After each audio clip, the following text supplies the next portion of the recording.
Olá, seja bem-vindo, bem-vinda ao meu canal. Hoje eu vou dar continuidade ao livro A Arte da Guerra, de Sun Tzu. E vou falar sobre da arte de vencer sem desembaiar a espada. Você já assistiu os 3 primeiros capítulos? Se não, dá um pause aqui, vá lá primeiro para depois continuar aqui, ok? Vamos lá então. Sun Tzu disse: Eis algumas máximas de que deves impregnar-te antes de pensar em sitiar cidades ou ganhar batalhas. Conservar os domínios de todos os direitos do príncipe, o governador, o rei que serves, deve ser o primeiro de seus cuidados. Você só deve ampliá-los usurpando o território inimigo quando isso for imprescindível. Você, como general, deve se ocupar primeiramente em assegurar a tranquilidade do seu próprio país. Perturbar as cidades inimigas deve ser a hipótese mais desfavorável. Primeiramente, você deve ter todos os vilarejos amigos em segurança. Somente a necessidade é que pode te levar a buscar vilarejos do inimigo. Você deve se preocupar em proteger de qualquer dano os vilarejos do seu país.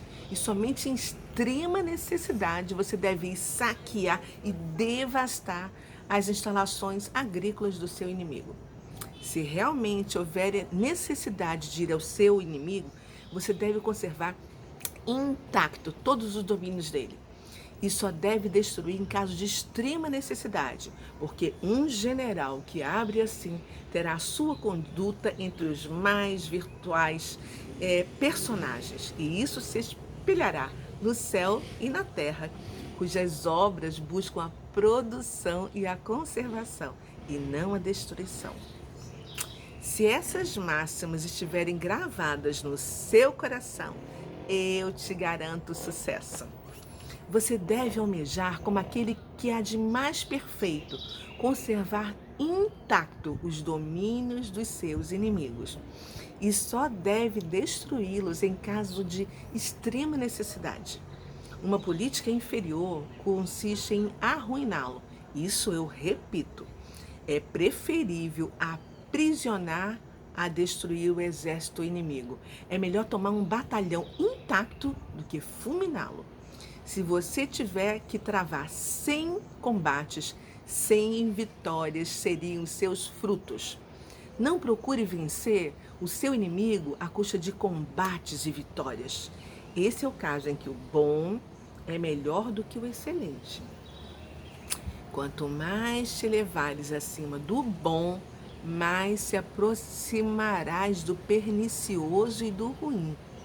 É preferível subjugar o inimigo sem travar combates, porque nesse caso, quanto mais te elevares acima do bom, mais se aproximarás do incomparável e do excelente. Os grandes generais vencem descobrindo todos os artifícios do inimigo, sabotando-lhe os projetos, semeando as discórdias entre os partidários, mantendo-os sempre assim apossados, interceptando esforços estrangeiros e impedindo de tomar qualquer decisão mais vantajosa para ele. Sun Tzu diz: é de suprema importância na guerra atacar a estratégia do inimigo. Aquele que resolve as dificuldades antes que elas apareçam, né, se sobressai.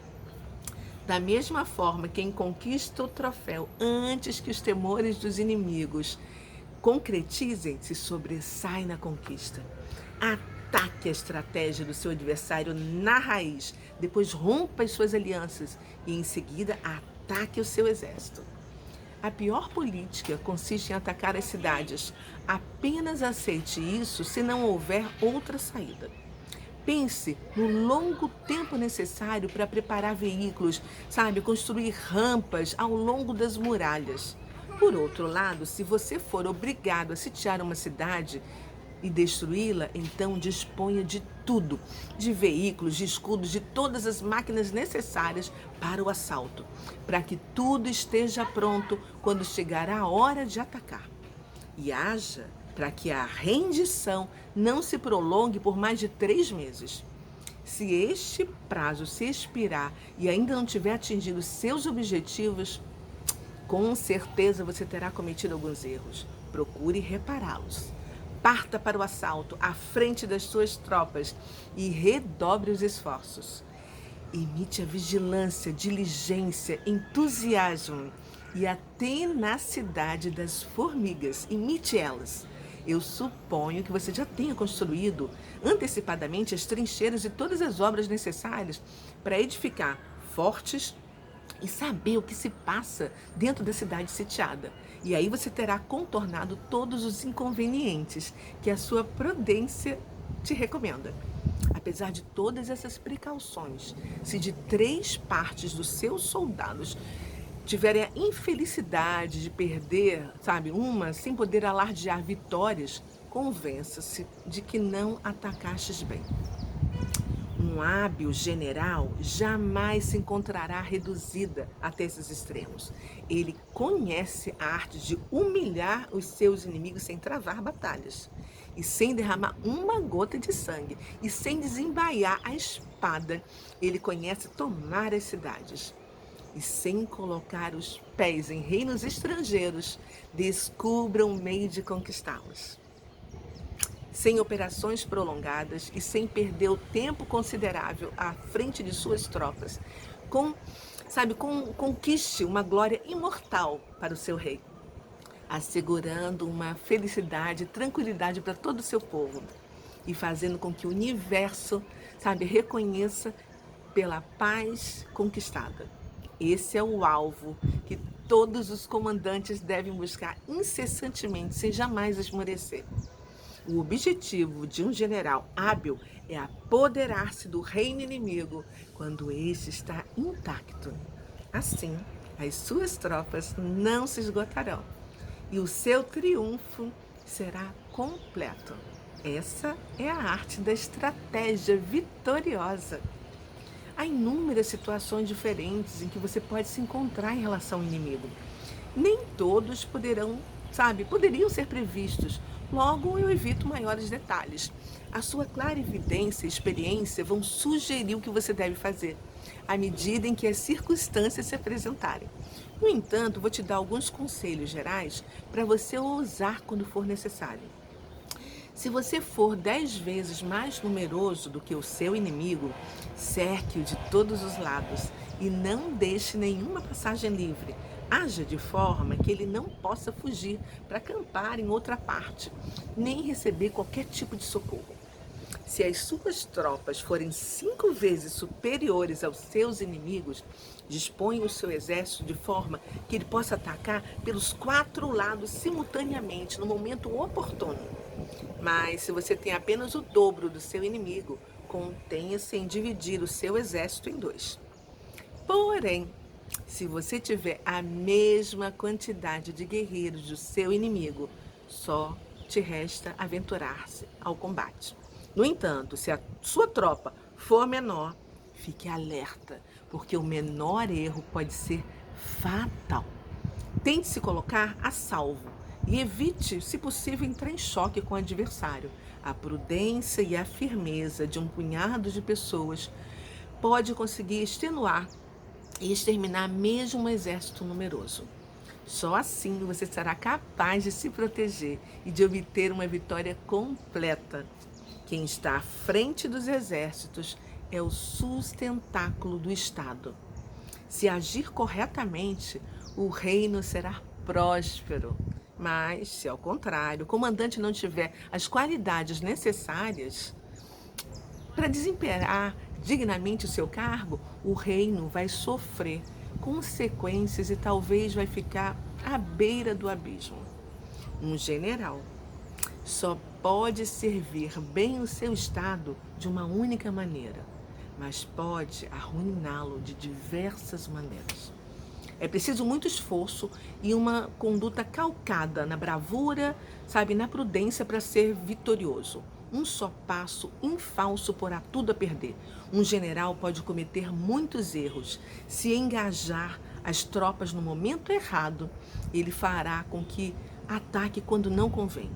se não tem o conhecimento exato dos lugares que deve conduzi-lo, se lhe impõe acampamentos desastrosos e se as cansa inutilmente, se ordena que retrocedam sem necessidade, se ignora as necessidades dos que integram o seu exército, se desconhece a ocupação a que cada um se dedicava antes de se alistar, a fim de tirar partido do talento individual de cada um, se desconhece o ponto forte e o fraco dos seus subordinados, se não conta com a fidelidade dos mesmos, se não impõe a máxima estrita disciplina e se carece do talento de bem governar, e se você é irresoluto e vacilante quando deve ter pulso firme, se não recompensa adequadamente os seus soldados quando de direito, se permite que este seja humilhado sem motivo pelos oficiais,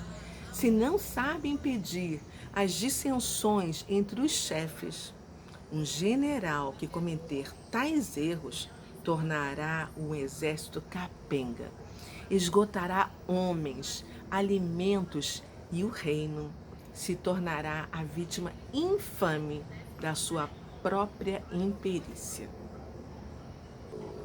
Sun Tzu diz que no comando dos exércitos há 7 males cruciais. Primeiro, executar cegamente ordens tomadas na corte, segundo o arbítrio do governador, sem se ater às circunstâncias. Segundo, tomar os oficiais confusos, despachando assim emissários que ignoram os assuntos militares.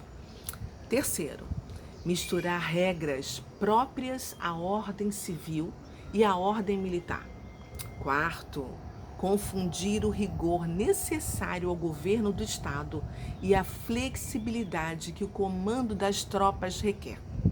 Quinto, dividir a responsabilidade. Sexto, disseminar a suspeita que engendra desordem. Um exército confuso conduz à vitória do inimigo.